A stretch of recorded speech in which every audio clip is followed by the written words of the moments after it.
Hello friends, I am Dr. Kalpana for NEET Biology. The topic that I have taken today is connective tissue. Multicellular organism में या animals में विशेषकर जो basic functions होते हैं life के, वो डिफरेंट ग्रुप ऑफ सेल्स के द्वारा वेल ऑर्गेनाइज्ड वे में किए जाते हैं. सेल हमारा बॉडी की फंक्शनल एंड स्ट्रक्चर यूनिट है और जो फंक्शंस करता है, फंक्शंस होते हैं बॉडी के अंदर, वो ग्रुप ऑफ सेल्स करते हैं एक ऑर्गेनाइज्ड वे में. तो ये जो ग्रुप ऑफ सेल्स हैं which are responsible for specific function are called tissue. तो टिश्यू की डेफिनेशन पहले हम देख लेते हैं. ग्रुप ऑफ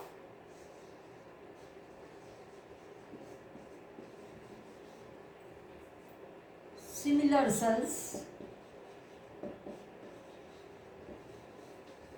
सिमिलर सेल्स हैं, आइडेंटिकल नहीं बात काट कर रहे, बिल्कुल जैसी नहीं होंगी, उनमें थोड़ा बहुत डिफरेंस कुछ चीज़ का हो सकता है.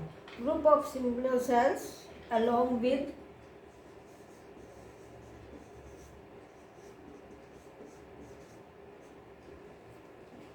Intercellular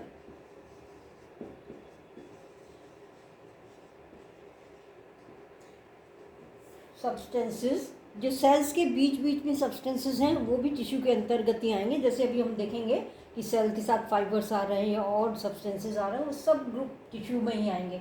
along with intercellular substances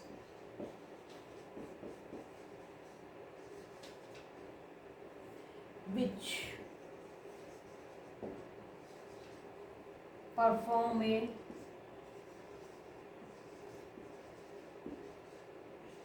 specific function. Specific function जैसे मान लो प्रोटेक्शन का काम करना है तो वो सारी सेल्स प्रोटेक्शन का ही काम करेंगी. यदि उनको लोकोमोशन में काम करना है तो वो उसी तरह से काम करेंगे.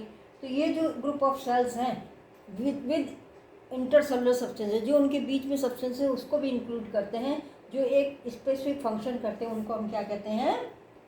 उनको हम टिश्यूज़ कहते हैं. तो टिश्यू की डेफिनेशन है. अब एनिमल्स में बेसिक 4 टाइप्स के टिश्यूज़ होते हैं. ये एक होते हैं एपिथेलियल, ज़्यादातर ये कवरिंग प्रोटेक्शन का काम करते हैं ये वाले से इसको. दूसरे होते हैं कनेक्टिव. कनेक्टिव का मतलब हो गया कनेक्ट करना. किसको कनेक्ट करेंगे? 2 टिश्यूज़ के बीच में, या एक टिश्यू और एक ऑर्गन के बीच में, या ऑर्गन के बीच में ये लिंक कनेक्ट करते हैं. इनको कहते हैं हम कनेक्टिव टिश्यू. थर्ड होते हैं मस्कुलर टिश्यू, जो कि रिस्पॉन्सिबल होते हैं फॉर मूवमेंट एंड लोकोमोशन. वो होते हैं मस्कुलर कॉन्ट्रैक्शन एंड रिलैक्सेशन से वो मूवमेंट के लिए रिस्पॉन्सिबल होते हैं. और फोर्थ होते हैं न्यूरल, जो सेंसरी रिस्पॉन्सेस के लिए और स्टिमुलस के लिए रिस्पॉन्सिबल होते हैं. वो कैरी करते हैं एक जगह से दूसरी जगह ये चीज़, रिस्पॉन्सेस वगैरह, ये इम्पल्सेस, ये कहलाते हैं न्यूरल. इसमें नर्व्स आते हैं, ब्रेन आते हैं और स्पाइनल कॉर्ड आते हैं. इस तरह से ये सारी चीज़ें इसमें आती हैं. तो ये 4 तरह के मेन हैं एनिमल में. लेकिन हम यहाँ पे क्या पढ़ेंगे? हम यहाँ पे केवल पढ़ेंगे अभी कनेक्टिव टिश्यू. बाकी चीज़ें हम बाद में पढ़ेंगे. अभी यहाँ कनेक्टिव टिश्यू पढ़ेंगे. वो क्या होते हैं कनेक्टिव टिश्यू, कितने टाइप के होते हैं और उनका क्या फंक्शन होता है. तो कनेक्टिव टिश्यू जो होते हो गए ये सबसे ज़्यादा पाए जाते हैं, मोस्ट अबंडेंट हैं ये, और वाइडली डिस्ट्रीब्यूटेड होते हैं बॉडी के अंदर. मतलब हर एक पार्ट में, बॉडी की स्किन से लेके या बोन्स के पास में, कहीं भी किसी भी ऑर्गन को या टिश्यू को ये कनेक्ट कर सकते हैं. और ये जो कनेक्ट करते हैं टिश्यू या ऑर्गन को, ये बॉडी के अंदर, ये इनमें मेन 3 कंपोनेंट्स होते हैं ब्लड को छोड़ के. ब्लड ऐसा कनेक्टिव टिश्यू है जिसमें ये कंपोनेंट तीनों नहीं होते. बाकी सब में 3 कंपोनेंट्स होते हैं. पहला क्या होगा? सेल. टिश्यू बना किससे है? सेल से बना है, तो इसलिए इसमें सेल्स होंगी ही होंगी। और ये सेल्स जो हैं ये मेन कंपोनेंट हैं। और अलग अलग टिश्यूज़ में हम देखेंगे कनेक्टिव टिश्यू, जैसे कार्टिलेज में उस सेल्स का नाम दूसरा है, बोन्स में सेल्स का नाम दूसरा है, इस तरह से इनके नाम अलग हो सकते हैं, पर मेन कंपोनेंट क्या है? सेल ही है। और बाकी जो दो कंपोनेंट्स हैं उनको भी ये सेल्स ही बनाते हैं। ये वाली सेल्स रिस्पॉन्सिबल होते हैं for making the other two components. तो सेकेंड कंपोनेंट क्या है? फाइबर। ये फाइबर्स कौन बना रहा है? यही सेल्स बना रही हैं। और ये कोलेजन के बने हो सकते हैं,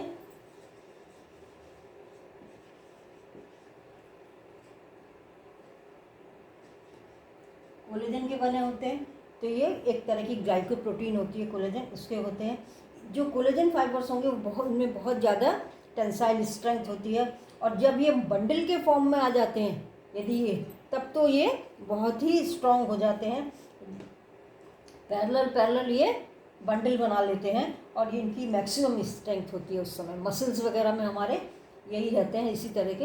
तो ये इनका ये स्ट्रॉन्ग, इनकी टेंसाइल स्ट्रेंथ बहुत होती है। दूसरे होते हैं इलास्टिक फाइबर्स। ये क्या देते हैं? ये फ्लेक्सिबिलिटी देते हैं और रिकॉइल प्रॉपर्टी देते हैं टिश्यू को। ये फ्लेक्सिबल होंगे, मोड़ सकते हैं हम इनको। और ये रिकॉइल, यदि खींच रहे हैं थोड़ा सा फिर छोड़ते हैं तो ये वापस अपनी जगह पर ही आ जाते हैं। ये इलास्टिक फाइबर्स कहलाते हैं। और तीसरे तरह के होते हैं रेटिकुलेट। रेटिकुलेट माने जाल बना लेना, तो ये समझ में ही आ रहा है। ये क्या होंगे? स्ट्रक्चरल फाइबर्स हैं जो सपोर्ट करेंगे फ्रेमवर्क टिश्यू में। कोई भी टिश्यू है उसका फ्रेमवर्क जो है वो ये फाइबर्स बनाते हैं। उसके बाद उसमें बीच में कुछ भी मैट्रिक्स वगैरह आता है। थर्ड कंपोनेंट जो होता है कनेक्टिव टिश्यू का वो कहलाता है मैट्रिक्स। ये ग्राउंड सब्सटेंस है। ये भी कौन सिक्रीट करता है? ये सेल्स। तो ये सेल से जो सिक्रीट होगा ये पॉलीसेकेराइड्स होते हैं मॉडिफाई होके, और ये एक्यूमुलेट होते हैं कहाँ? सेल्स और फाइबर्स के बीच बीच में, और ये ग्राउंड टिश्यू बनाते हैं। जैसे ये है, हम ले लेते हैं थोड़ा सा, मान लो ये हमारे पास पोर्शन है कनेक्टिव टिश्यू का किसी का। तो इसमें क्या होगा? एक तो सेल्स होंगी,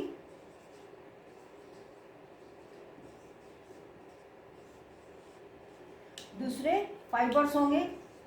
ये पैरेलल भी हो सकते हैं, ये बंडल में भी हो सकते हैं, ये अलग अलग भी हो सकते हैं, ये डिपेंड करता है किस तरह का कनेक्टिव टिश्यू है। तो ये हो गए फाइबर्स। और तीसरा जो है ये सब्सटेंस जो है ये है मैट्रिक्स। ये टिपिकल एक कनेक्टिव टिश्यू है, बाकी मॉडिफिकेशन होने की वजह से ही डिफरेंट टाइप्स के टिश्यूज बनते हैं। ये तो हो गया सेल, और ये हो गए फाइबर्स, और ये हो गया मैट्रिक्स। मैट्रिक्स माने ग्राउंड सब्सटेंस जो है। तो ये तीन इसके कंपोनेंट्स होते हैं। अब हम देखते हैं कि कितनी तरह के ये कनेक्टिव टिश्यू एनिमल्स में मिलते हैं। मेनली अब हम क्लासिफिकेशन देखते हैं किस टाइप का होता है। हर एक साइड टाइप का हम पढ़ेंगे और फिर उसका फंक्शन भी देखेंगे। कनेक्टिव टिश्यू जो है ये मेनली तीन तरह के होते हैं। ब्रॉडली हम इनको तीन तरह में डिवाइड कर सकते हैं। एक loose connective tissue,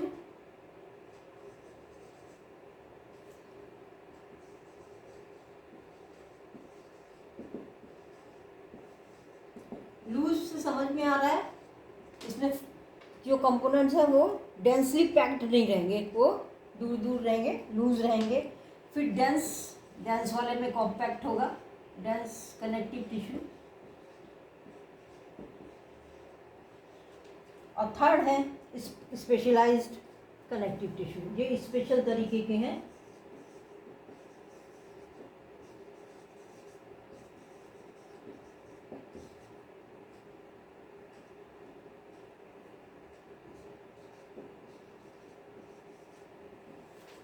loose connective tissue में दो तरह के होते हैं।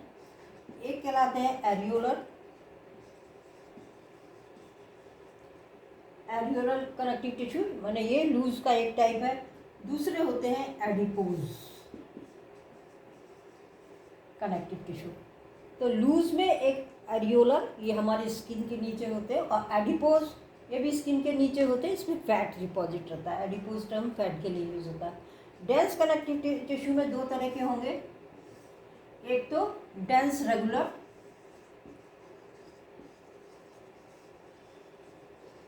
और एक डेंस इररेगुलर।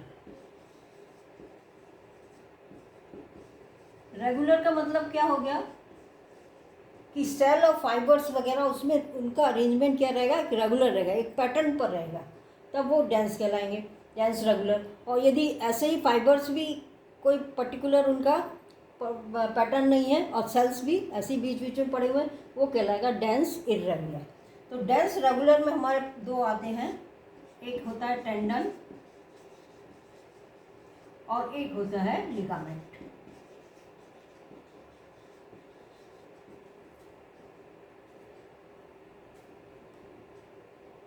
डेंस इररेगुलर में कोई टाइप नहीं है, एक ही टाइप के ये होते हैं। स्पेशलाइज्ड कनेक्टिव टिश्यू में तीन है। पहला है कार्टिलेज, दूसरा है बोन और थर्ड है ब्लड। ये सब क्या है, कनेक्टिव टिश्यूज हैं। इस तरह से loose connective tissue, dense connective tissue और स्पेशलाइज्ड। स्पेशलाइज्ड में कार्टिलेज, बोन और ब्लड पढ़ेंगे हम। लूज कनेक्टिव टिश्यू में एरियोलर और एडिपोज। डेंस में दो होंगे, एक रेगुलर जिसमें कि टेंडन और लिगामेंट आएंगे और एक डेंस इररेगुलर। तो सबसे पहले हम पढ़ते हैं लूज कनेक्टिव टिश्यू। लूज में ये दो टाइप हैं। तो सबसे पहले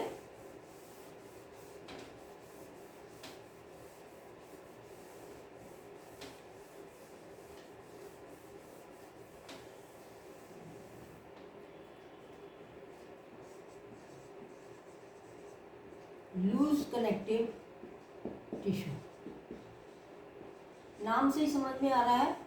लूज में क्या होगा, सेल्स और फाइबर्स जो हैं वो लूजली अरेंज रहेंगे और जो मैट्रिक्स होता है वो भी क्या रहेगा, सेमी फ्लूइड। वो एकदम सॉलिड नहीं रहेगा, ना लिक्विड रहता है, वो सेमी फ्लूइड जो है ग्राउंड टिश्यू मैट्रिक्स में होता है।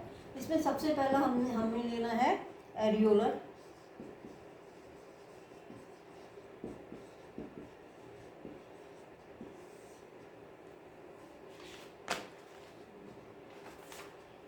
ये स्किन के नीचे होते हैं और ये सपोर्ट करते हैं फ्रेमवर्क फॉर एपिथेलियल सेल्स। जो सबसे ऊपर की लेयर है एपिथेलियल लेयर, उसके लिए फ्रेमवर्क बनाते हैं। जैसे हम जाल बना देते हैं, उसके ऊपर फिर हम सीमेंट वगैरह डालते हैं, तो उसी तरह से ये पूरा एक सपोर्ट बना देते हैं फ्रेमवर्क, और उसके एपिथेलियम सेल्स के लिए।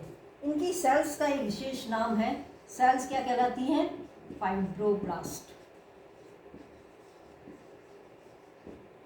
इसकी सेल्स जो है फाइब्रोब्लास्ट बनाती हैं, जो क्या बनाती है, फाइबर्स। तो ये इम्पोर्टेंट है बहुत। एरियोलर सेल्स में सेल्स को क्या कहते हैं, फाइब्रोब्लास्ट कहते हैं।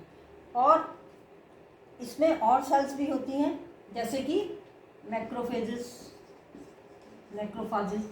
ये फाज है, मतलब ये डिफेंस से रिलेटेड है, WBC एक तरह का। और मास्ट सेल्स,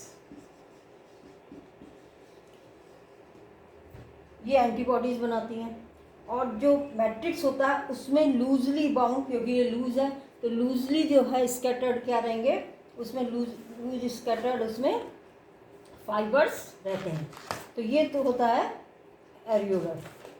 इसमें हम यहाँ पे ले लेते हैं इसको।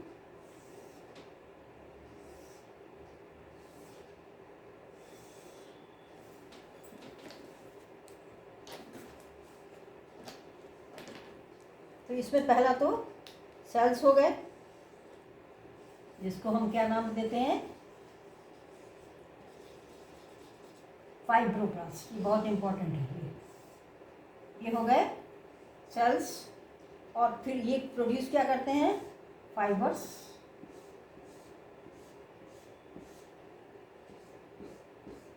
इसमें जो है फाइबर्स होंगे और ये लूज रहेंगे, कॉम्पैक्ट नहीं है एकदम।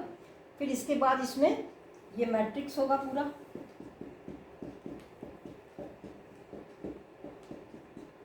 और मैट्रिक्स में जो है वो कुछ सेल्स जो हैं वो मैक्रोफाजेस होंगी, WBC है एक तरह का ये, और कुछ सेल्स इसमें मास सेल्स होती हैं।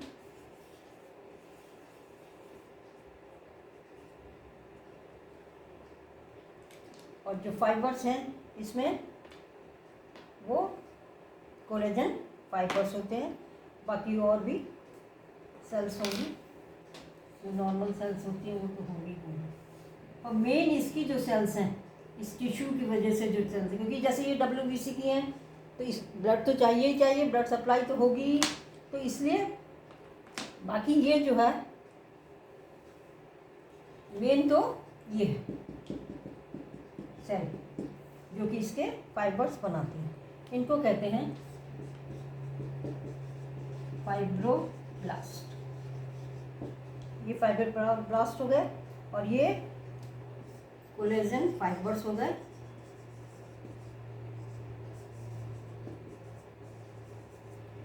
और ये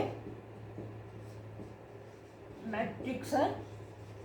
ये तो 3 कंपोनेंट हो गए टिश्यू के, और बाकी जो है ये WBC ये इस खास एलियोर टिश्यू के नहीं है, लेकिन ये इसमें होते हैं, ये WBC है।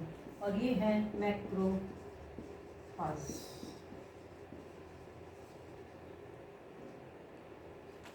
ये डायग्राम आया हुआ है 2012 में, डायग्राम दिया हुआ था, लेबलिंग करनी थी। तो ये सारे सेल्स वगैरह और ये फाइब्रोब्लास्ट और ये मैट्रिक्स और ये कोलेजन फाइबर, ये सब लेबल करने के लिए आया हुआ था। तो इसलिए ये, और ये मैट्रिक्स जो है यहाँ पर क्या होता है, सेमी फ्लूइड, इसीलिए ये लूज है। सॉलिड होता तो ये लूज नहीं होता, यहाँ पर ये लूज इसीलिए है क्योंकि ये, अब स्किन में बताया हमने कि ये स्किन में यही होते हैं, स्किन के नीचे फ्रेमवर्क देते हैं ये। जैसे आपने स्किन का स्ट्रक्चर पढ़ा है, एपिडर्मिस डर्मिस होती है, तो एक्चुअली डर्मिस जो होती है वो यही होती है इसमें। तो क्या होता है स्किन के केस में कि ये तो हो गया, सेल्स हो गई एपिडर्मिस की, और उसके बीच बीच में ग्लैंड्स होती हैं, स्वेट ग्लैंड्स होती हैं, सीबेशियस ग्लैंड्स होती हैं। ये इस तरह से ये सेल्स हो गई। और एपिडर्मिस के नीचे क्या होती है, मसल्स लेयर, मसल्स होती हैं, तो ये मसल लेयर हो गई।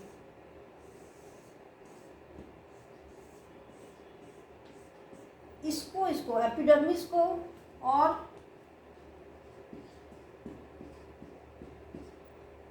ये तो ग्लैंड्स हैं,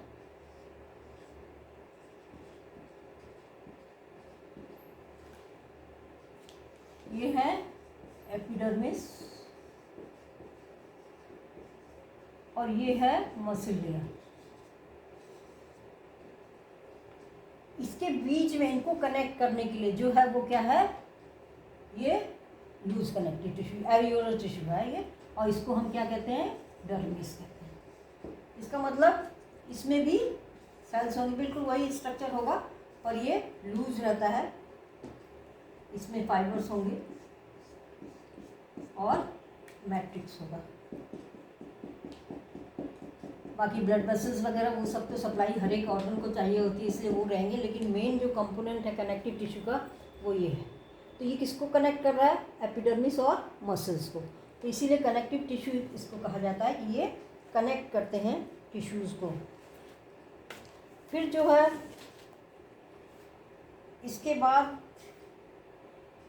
इसमें 2 चीज़ इम्पॉर्टेंट थी, एक तो ये डायग्राम जो बनाया था तो एरियोलर टिश्यू का, और दूसरा जो सेल्स का नाम है फाइब्रोब्लास्ट सेल्स कहते हैं इनको, तो ये इम्पॉर्टेंट है इसका।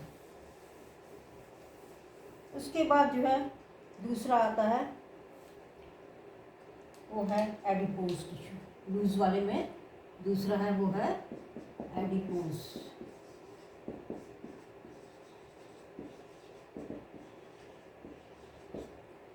एडिपोज टिश्यू जो हैं ये भी स्किन के नीचे होते हैं और इनकी सेल्स जो है स्पेशलाइज होती है किस लिए? फैट को स्टोर करने के लिए। फैट ये स्टोर क्या करते हैं? फैट को स्टोर करते हैं। जो मोटे लोग होते हैं उनके में क्या रहता है? यहाँ पे स्किन के नीचे फैट रहता है, वो फैट स्टोर करने वाले ये टिश्यू को एडिपोज टिश्यू कहते हैं। जो एक्सेस ऑफ न्यूट्रिएंट हैं, जितने बॉडी को न्यूट्रिएंट्स चाहिए उससे ज़्यादा यदि न्यूट्रिएंट्स हैं तो वो क्या होते हैं? वो स्टोर हो जाते हैं इन्हीं एडिपोज टिश्यू में। और कैसा काम करते हैं? एक तो ये एक्स्ट्रा न्यूट्रिएंट स्टोर हो गया, दूसरा ये इंसुलेटर का काम करते हैं। इंसुलेटर का मतलब हो गया बॉडी से हीट बाहर भी नहीं जाने देते और बाहर की हीट भी अंदर नहीं आने देते। इसीलिए मोटे जो लोग होते हैं जिसमें फैट ज़्यादा होता है उनको ठंड ज़्यादा नहीं लगती, क्योंकि उनकी ये फैट वाली लेयर जो है इंसुलेटर का काम करती है। और दूसरा काम इसका क्या है? Shock absorber. यदि गिर जाए मोटे लोगों को तो चोट ज़्यादा नहीं लगती, क्योंकि फैट जो होता है वो शॉक को एब्जॉर्ब करता है। तो ये जो है होते हैं एडिपोज टिश्यू। ये भी लूज कनेक्टिव टिश्यू है। इसको यदि हम डायग्राम देखें इनका तो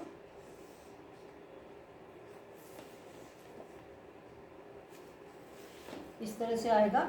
इनकी सेल्स जो होंगी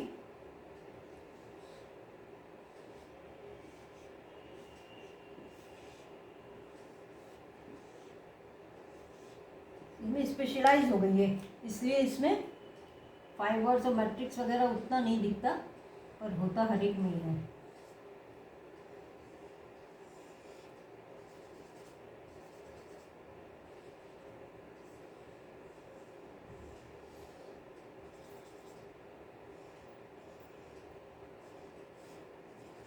तो इस तरह से ये क्या हो गया? ये एरिया हो गया फैट स्टोरेज एरिया।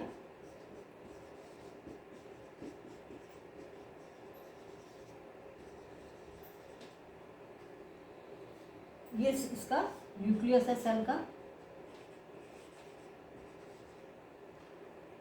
और ये जो है ये प्लाज्मा।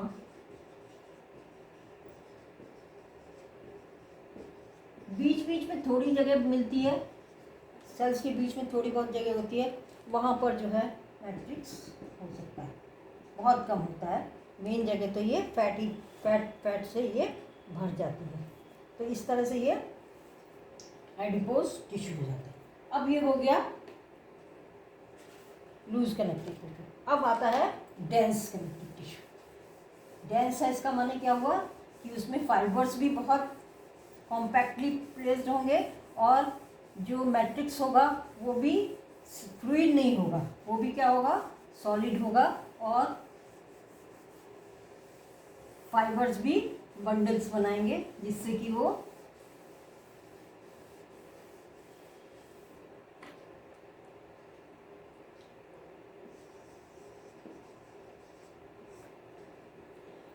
फाइबर्स और फाइब्रोब्लास्ट ये कॉम्पैक्टली प्लेस्ड होंगे। सबसे इंपॉर्टेंट चीज़ ये कॉम्पैक्टली प्लेस्ड।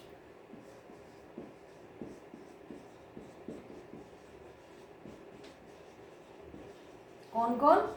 सेल्स, इनकी फाइब्रोब्लास्ट और फाइबर्स सब क्या होंगे? कॉम्पैक्टली प्लेस्ड होंगे। और इसमें यदि ये रेगुलर पैटर्न से अरेंज रहेंगे तब तो ये रेगुलर डेंस कहलाएंगे। और यदि उनका कोई फिक्स पैटर्न नहीं है, कैसे भी हैं ये, तो वो इरेगुलर टिश्यू कहलाते हैं। तो पहले हम देख लेते हैं रेगुलर वाले। रेगुलर का मतलब डेंस रेगुलर, डेंस में रेगुलर। इसमें क्या होता है? कोलेजन फाइबर्स होते हैं, जो बताया था स्ट्रॉन्ग होते हैं, उनकी टेंसाइल स्ट्रेंथ बहुत होती है। और ये रोज में होते हैं।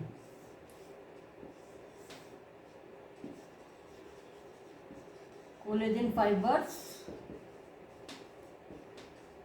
इन रोज, स्कैटर नहीं है, रोज में होते हैं। और पैरेलल हुक बंडल्स इनके पाए जाते हैं। तो इसमें यदि जो फाइबर्स होंगे वो कैसे होंगे? बंडल्स में भी होंगे और इस तरह से पैरेलल रोज में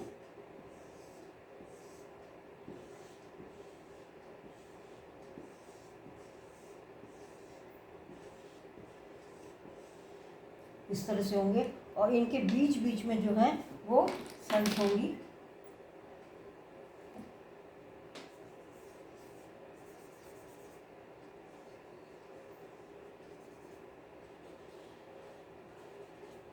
ये इस तरह से ये सेल्स होंगी और जो बचा पोर्शन है उसमें मैट्रिक्स होगी। ये फाइबर जो है पैरेलल है, यहाँ पर ये सब पैरेलल आपस में क्या है, पैरेलल है। तो ये जो है ये सेल्स हैं, फाइब्रोब्लास्ट जिनको कहते हैं, यहाँ इनको फाइब्रोब्लास्ट। और ये हो गए फाइबर्स। कैसे फाइबर्स हैं ये, कॉम्पैक्टली अरेंज्ड और रेगुलर, ऐसे चित्रे वित्रे नहीं है एक इसमें। और बीच ये सब ये क्या है, मैट्रिक्स। ये भी डायग्राम का आया हुआ है क्वेश्चन 2012 में, डायग्राम देके लेबलिंग करने के लिए बोला है।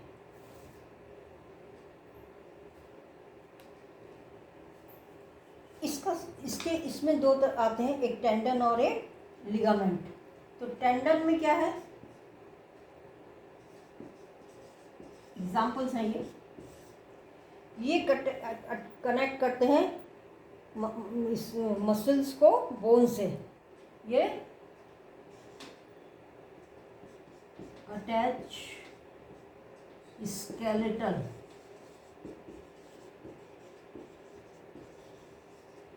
टू बोन्स, मसल्स और बोन को जोड़ते हैं। जैसे मान लीजिए ये मसल है, ये बोन है, एक बोन है ये, और इसकी मसल्स हैं ये।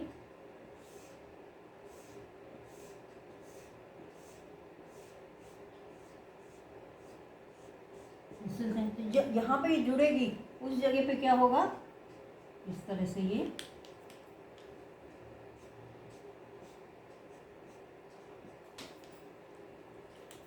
है बोन, ये है मसल, और इनको जो जोड़ रही है वो है टेंडन। ये किस टाइप के मसल्स हैं, डेंस रेगुलर। ये टेंडन केवल ये वाला पोर्शन टेंडन है, ये मसल है और ये बोन है।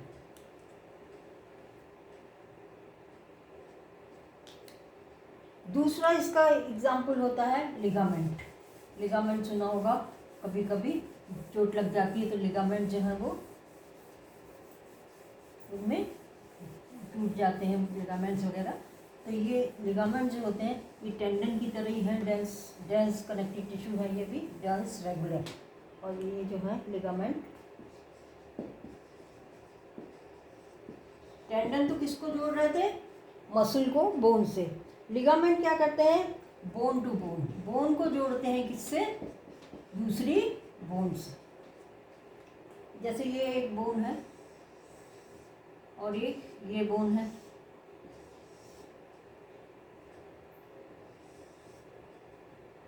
इनको जोड़ेंगे।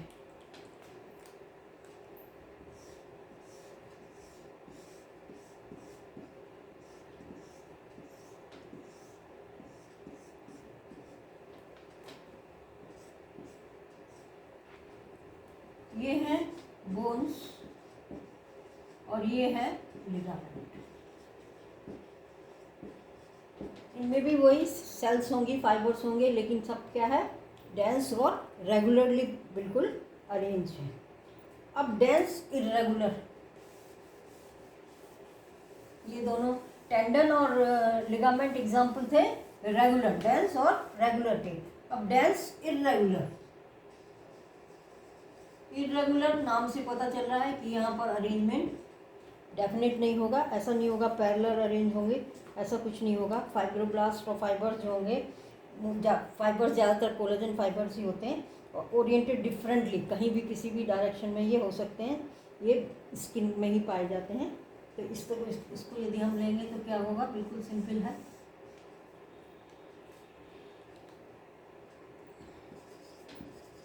सेल्स हो गई और फाइबर्स है तो डेंस, तो ये होंगे तो बंडल्स में ही ज़्यादातर, लेकिन अरेंजमेंट उनका कुछ भी हो सकता है। और बाकी ये मैट्रिक्स इर्रेगुलर हैं। ये कोई ऐसा नहीं है कि ये पैरेलल रोज में है उसके बीच बीच में सेल्स हैं, ऐसा नहीं है। सेल्स और वो दोनों क्या है, स्कैटर्ड हैं। तो ये हो गए कोलेजन फाइबर्स और ये हो गई फाइब्रोब्लास्ट सेल्स और ये है मैट्रिक्स। तो ये हो गया डेंस इर्रेगुलर। डेंस है या अच्छी तरह से फाइबर्स भी खूब ज़्यादा ही होंगे और ये सेल्स भी कॉम्पैक्टली अरेंज होंगे, लेकिन इर्रेगुलर डिस्ट्रीब्यूशन रहेगा उनका।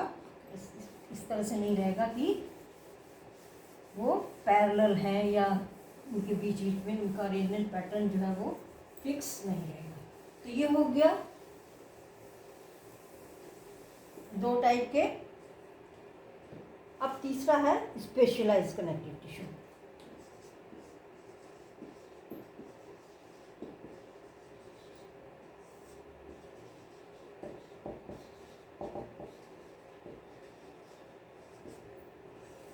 स्पेशलाइज्ड कनेक्टिव टिश्यू में तीन बताए हमने, कार्टिलेज, बोन और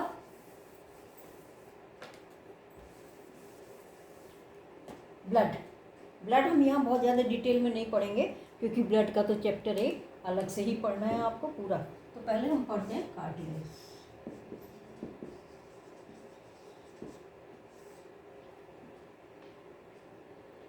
इसमें जो मैट्रिक्स है, इंटरसेलुलर स्पेस सब्सटेंस, वो क्या होता है, सॉलिड।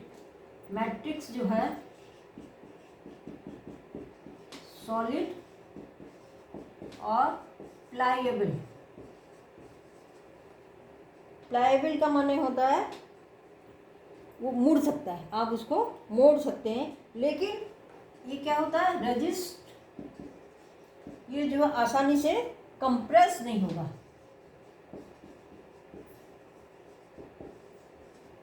जैसे हमारे कान में है, हम कान को क्या कर सकते हैं, ऐसे मोड़ सकते हैं, प्लायेबल है, ये सॉलिड है, लेकिन रजिस्ट कंप्रेशन। आप इसको चाहोगे हम दबा दें, अपना कान का ये पतला कर दें, ऐसा नहीं हो सकता। तो ये मैट्रिक्स इसका सॉलिड होता है और ये टिश्यू जो होते हैं ये प्लायेबल होते हैं, मुड़ सकते हैं, इजी टू बेंड, लेकिन रजिस्ट करते हैं कंप्रेशन का। अब सबसे इम्पोर्टेंट चीज़ आ रही है, जो सेल्स हैं कार्टिलेज की, वो क्या कहलाती हैं, कॉन्ड्रोसाइट्स।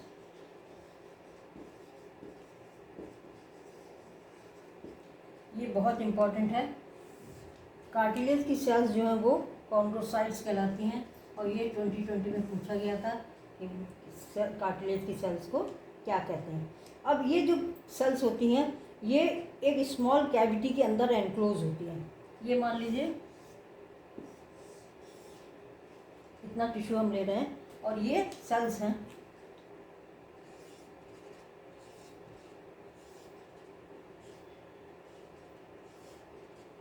तो इनकी कैविटी होगी, एक कैविटी है उसके अंदर है ये।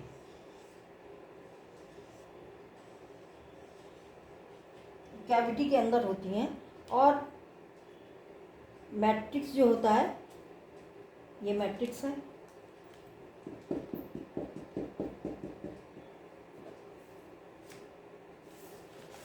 और इसमें ये मैट्रिक्स जो ये सेल ही सिक्रीट कर रहे हैं।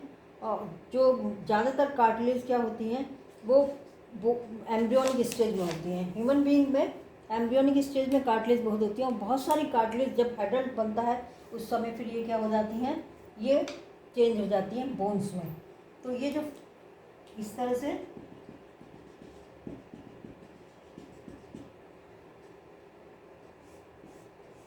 फाइबर्स हैं,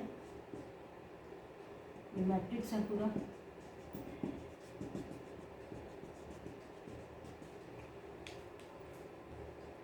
ये जो है कैविटी है। सेल्स किस में होती हैं? कैविटीज़ में होती हैं, और सेल्स को कॉन्ड्रोसाइट्स कहते हैं। ये जो है ये क्या है? कॉन्ड्रोसाइट। और ये है मैट्रिक्स।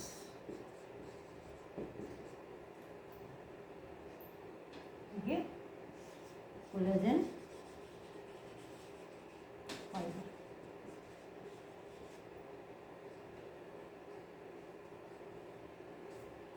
तो इस तरह से ये, इसमें यही इम्पोर्टेंट है कि कॉन्ड्रोसाइट्स कहलाती हैं। अब इसमें कहाँ कहाँ होती है ये चीज़ है, इसमें कार्टिलेज कहाँ कहाँ हमारी बॉडी के अंदर है।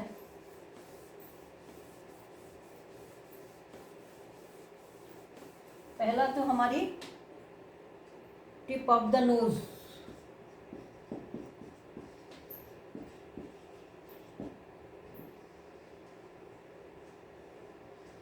ये नाक है, यहाँ पर ये जो है ये क्या है? कार्टिलेज है। टिप ऑफ द नोज, यहाँ पर कार्टिलेज है। फिर जो है ईयर में, जो आउटर ईयर है, एक्सटर्नल ईयर है, ये जो है इसमें हमारे ये जो है ये यहाँ पर कार्टिलेज, पूरा एक कार्टिलेज ही है। कान जो एक्सटर्नल ईयर है ये पूरा कार्टिलेज है। फिर joints between adjacent bones of vertebral column, vertebra होती हैं जो हमारी रीढ़ की हड्डी में बहुत सारी वर्टिब्रा हैं। तो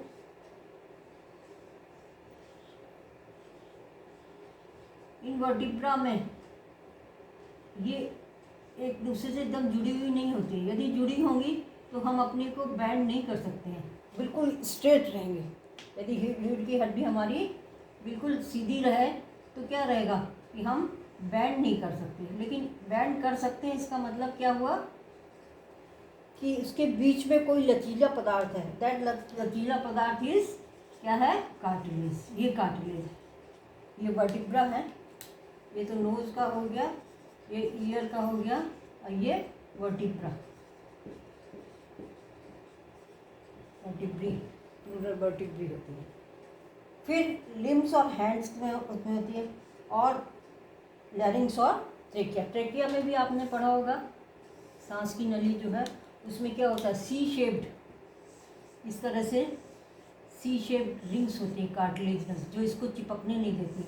सांस की नली जो है खाली रहेगी यदि तब भी चिपकती नहीं है, क्योंकि इसमें ये क्या है? ये है ट्रेकिया। इसी तरह से लैरिंग्स में भी कार्टिलेज होती है, जो उसको, और उसमें जो बोन्स हैं हमारे पैर की, या यहाँ भी बोन्स हैं ये, तो दो बोन्स जो होती हैं उनमें यहाँ पर क्या होता है? कार्टिलेज होता है, जिससे ये आपस में रगड़ नहीं खाएं। तो ये क्या है? कार्टिलेज है। और ये दो बोन्स हैं, कोई भी दो बोन्स यहाँ जहाँ पास पास होती हैं हाथ में, पैर में, वहाँ पर इनके बीच में कार्टिलेज होता है। तो ये सारे क्वेश्चन आए हुए हैं, कहाँ कहाँ होती है ये 2012 में और 2022 में रिसेंटली आया हुआ है ये वाला बोन्स ऑफ वर्टिब्री। वर्टिब्री के बीच में कार्टिलेज मिलती है। तो ये सब कार्टिलेज हैं, और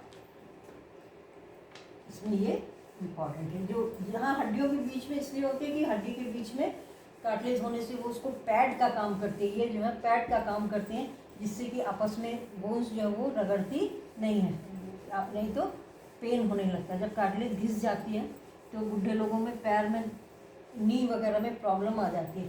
तो ये कार्टिलेज जो है बोन्स को बचाती है पेन से। फिर दूसरा है बोन। ये हार्ड होती है, इसका मैट्रिक्स क्या होता है? हार्ड होता है, नॉन प्लायबल, ये मुड़ता नहीं है। जैसे कार्टिलेज में क्या था? प्लायबल। ये क्या हो गया? इसका matrix hard, non pliable. Pliable माने मुड़ने वाला, नॉन प्लायबल इसका मैट्रिक्स होता है। और इसमें क्या क्या होता है? कैल्शियम और फॉस्फोरस के सॉल्ट्स, और जो ये तो होते हैं मैट्रिक्स में, मैट्रिक्स बहुत हार्ड होता है। और जो फाइबर्स होते हैं वो कोलेजन फाइबर्स होंगे, क्योंकि ये बहुत ही हार्ड होना है इसको, तो कोलेजन फाइबर्स इसमें होते हैं जो कि बोन को स्ट्रेंथ देते हैं। जो मेन टिश्यू है ये क्या करता है, स्ट्रक्चर फ्रेम देता है हमारी बॉडी को, हमारे स्केल्टन होता है पूरा, हड्डियों का ढांचा, उसी के ऊपर और या अंदर और ऑर्गन्स होते हैं, तो ये पूरा एक जो है स्ट्रक्चर देता है हमारी बॉडी को, और फ्रेम देता है ये इसको।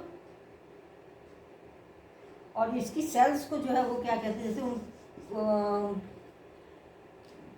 इसमें कार्टिलेज वाली सेल को कॉन्ड्रोसाइट्स कहते हैं, यहाँ पर ये ओस्टोसाइट्स कहते हैं।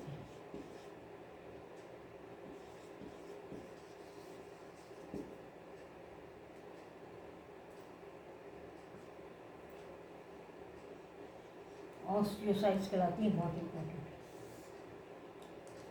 इसका नाम आया हुआ है 2020 में। ये ऑप्शंस में भी दे देते हैं कि जैसे कार्टिलेज की सेल्स का नाम क्या सा है, आप मैच करिए, और बोन्स की सेल का क्या नाम है, तो वो कॉन्ड्रोसाइट्स थी और ये ऑस्टियोसाइट्स कहलाती हैं। ये जो है इसमें प्रेजेंट होती हैं, और ये भी कैविटीज में, जैसे इसमें थी कार्टिलेज वाले में कैविटी के अंदर, ऐसे इसमें भी लैकुनी के अंदर होती हैं। एक कॉन्ड्रोसाइट का ये स्ट्रक्चर होता है।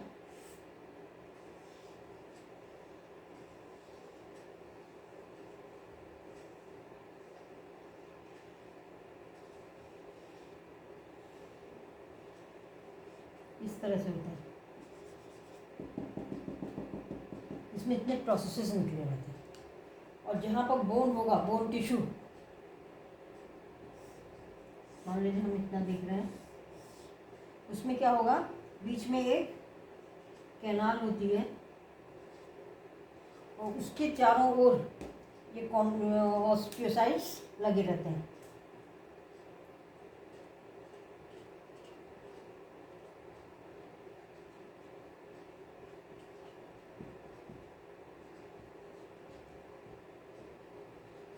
तो ये जो कैनाल है बीच में, उसका नाम है हवर्चिन कैनाल।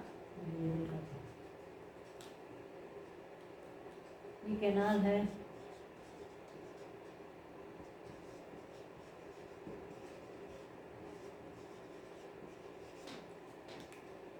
और ये सब कॉन्ड्रोसाइट्स हैं, इनके प्रोसेसेस निकले रहेंगे, ये सब प्रोसेसेस हैं इनकी, ये इस तरह से निकले रहते हैं। इसमें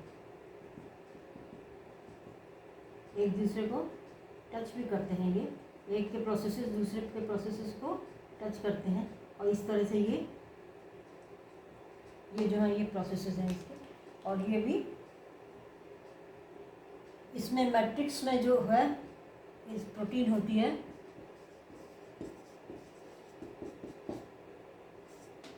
जो प्रोटीन होती है उसका नाम होता है ओसीन।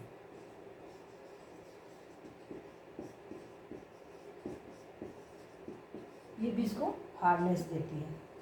तो इस तरह से ये, बाकी तो ये मैट्रिक्स है, डेंस मैट्रिक्स होता है, इतना इसको हार्ड बनाता है। इसमें कैल्शियम और फॉस्फोरस के सॉल्ट्स होते हैं, और ये सेल्स जो होती हैं वो ऑस्टियोसाइट्स कहलाती है। फंक्शन हम यदि देखें तो फंक्शन में क्या है, एक तो पहला हो ही क्या कि ये स्केलेटन बनाती है, हमारी बॉडी का स्ट्रक्चर फ्रेम जो है यही बनाती है। जहाँ भी लेग्स में या ब्रेन, जहाँ भी स्ट्रक्चर बनना है, मेन जो ढांचा है वो बोन्स ही बनाती हैं। उसके अलावा जो हमारा मेन वेट है, वेट को बियर यही करती हैं, जो लंबी पैर की हड्डियाँ हैं ये सब है, ये हमारे पूरे वेट को बियर करती हैं। और इसके अलावा ये स्केलेटन मसल के साथ मिलके हम लोकोमोशन और मूवमेंट में मदद करती है। ये तो बोन्स का काम हो गया। उसके अलावा ये प्रोटेक्ट करते हैं बहुत सारे, जैसे ब्रेन है उसको प्रोटेक्ट कौन करता है, ब्रेन बहुत डेलिकेट और सॉफ्ट टिश्यू है, उसको प्रोटेक्ट करने के लिए ये स्कल होता है। तो ये स्कल, ये हो गया ब्रेन, और ये हो गया स्कल, जो बोन जिसको जो ब्रेन को प्रोटेक्ट करती है उसको कहते हैं स्कल। इसी तरह से हार्ट है और लंग्स हैं। इनको प्रोटेक्ट करने के लिए क्या होता है, इनको प्रोटेक्ट करने के लिए रिब केज होता है, रिब्स होती हैं जो इस तरह से इनको प्रोटेक्ट करती हैं। इस तरह से ये रिब्स हैं और किसको प्रोटेक्ट कर रही हैं, ये हार्ट को मेनली और लंग्स को। ये बहुत डेलिकेट ऑर्गन्स हैं, इनको प्रोटेक्ट करने के लिए। तो दूसरा काम हो गया इनका प्रोटेक्शन। तीसरा काम क्या है, कुछ बोन्स में, जो बोन्स होती हैं उनमें ब्लड सेल्स बनती हैं, ब्लड सेल्स का बनती हैं। जैसे ये बोन है,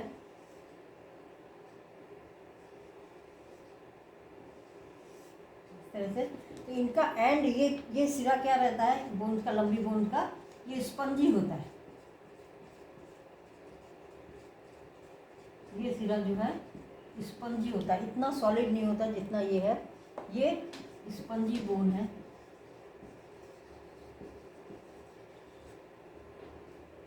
इसमें क्या बनता है, इसमें बोन मैरो बनता है। यहाँ पर रेड बोन मैरो, इसके अंदर रेड बोन मैरो है जिसमें ब्लड सेल्स बनती है। ये है रेड बोन मैरो। कहाँ होगा ये, जो स्पंजी एंड है, लंबी वाली बोन्स का स्पंजी एंड है, उसमें ये होती है। और जो ये वाला पोर्शन है इसके अंदर रेड नहीं होती, ये येलो मैरो कहलाता है।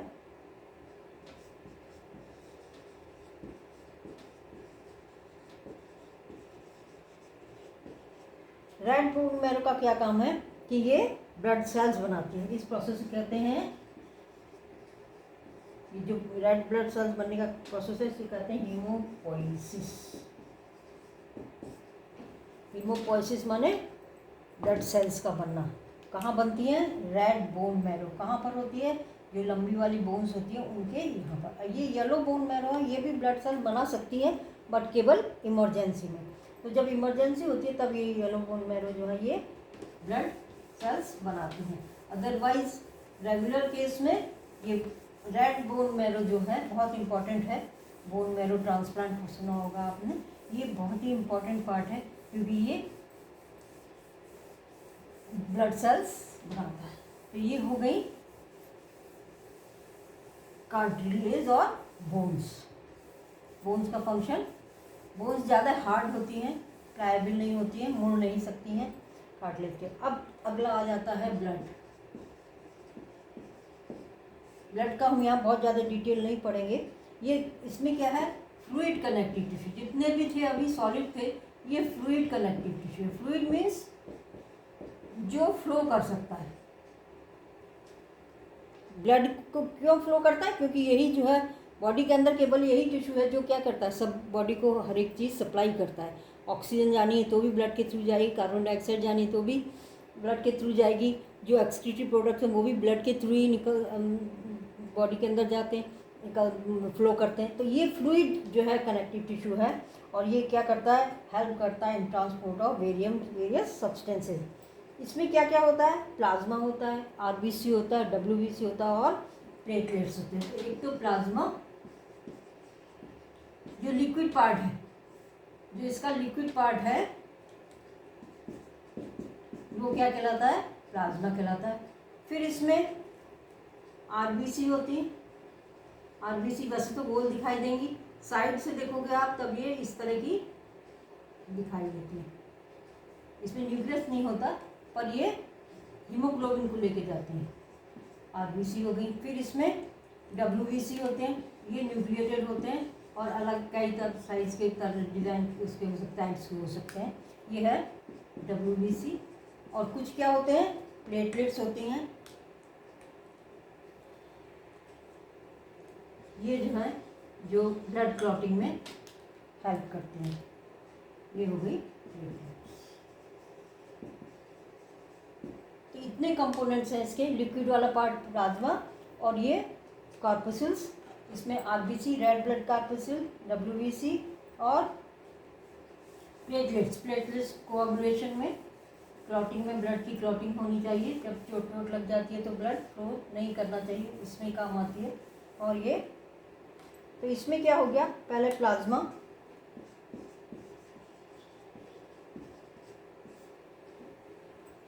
ब्लड का 55% वो प्लाज्मा होता है ऑफ ब्लड का 55% वो प्लाज्मा है, और 45% में ये बचे हुए ये सारी चीज़ें आती हैं। तो 55% जो है वो प्लाज्मा हो गया। और पहली चीज़, दूसरी चीज़ इसकी क्या है कि प्लाज्मा का 92% क्या होता है, वाटर, मतलब इसमें ज़्यादातर क्या है, पानी है। 6 to 8% इसमें क्या होते हैं, प्रोटीन्स में भी 3 मेन हैं, फाइब्रिनोजन,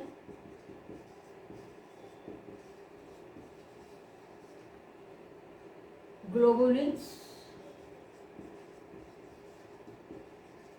और एल्ब्यूमिन्स। फाइब्रिनोजन बहुत इम्पोर्टेंट है,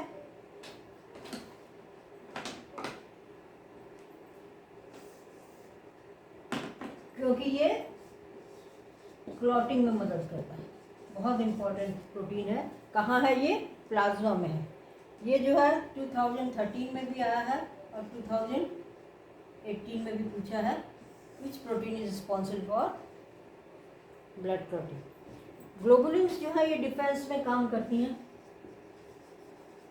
प्रोटेक्शन के लिए काम करती हैं ये। और ये जो है ये ऑस्मोटिक बैलेंस,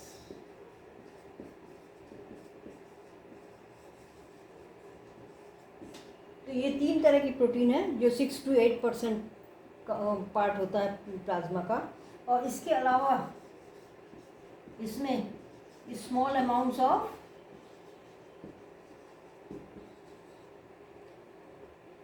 मिनरल्स होते हैं, जैसे सोडियम हो गया, फिर कैल्शियम हो गया, मैग्नीशियम हो गया, बाइकार्बोनेट आयंस हो गए और क्लोराइड आयन हो गए।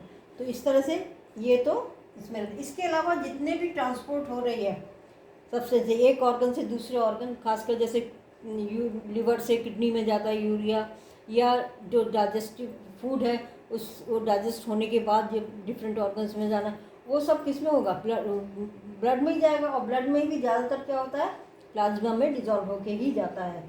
तो सब्सटेंसेस जो ट्रांसपोर्ट होने हैं to be transported, carbon dioxide भी प्लाज्मा के थ्रू जाती है। तो ये सब तो हो गए प्लाज्मा का। ज़्यादा डिटेल यहाँ नहीं पढ़ रहे हैं।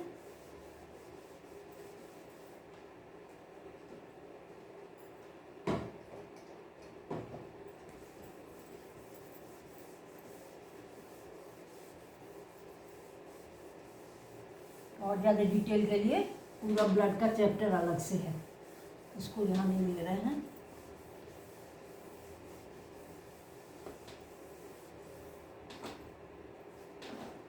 तो इसमें क्या हो गया, प्लाज्मा के बाद जो होता बचता है वो है फॉर्म्ड एलिमेंट्स, या इनको कॉर्पस्कल्स भी कहते हैं।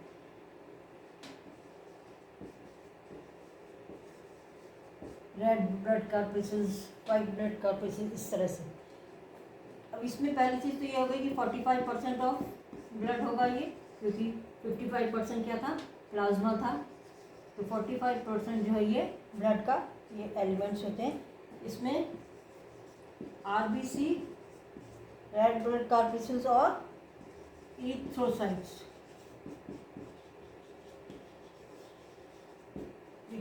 होती है। इनका काम क्या होता है, हीमोग्लोबिन ले जाना, तो इसमें हीमोग्लोबिन भरा रहता है। और एक हेल्दी आदमी में 12 से 16 ग्राम पर 100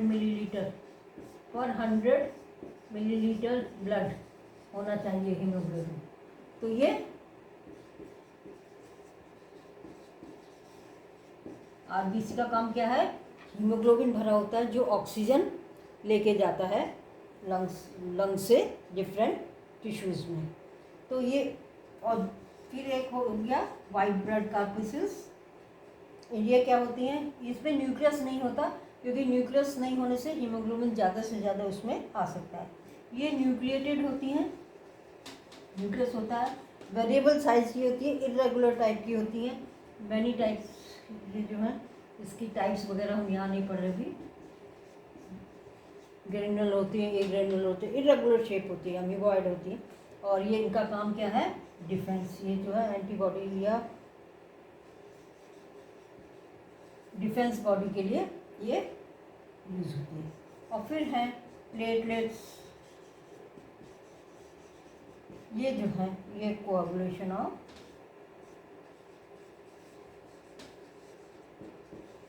ब्लड में काम करती है। तो फाइब्रिनोजन प्रोटीन जो प्लाज्मा में थी वो, और प्लेटलेट्स जो एलिमेंट्स हैं, ये क्या करते हैं? ये ब्लड क्लॉटिंग में काम करते हैं। तो ये पूरा हो गया कनेक्टिव टिश्यू। तो टिश्यूज़ में 4 तरह के थे, उसका कनेक्टिव टिश्यू का हमने यहाँ पर डिफरेंट टाइप्स और उनका फंक्शन ये पढ़ लिया। तो आप इसको लाइक करिए, शेयर कीजिए और सब्सक्राइब करिए चैनल को। Thank you.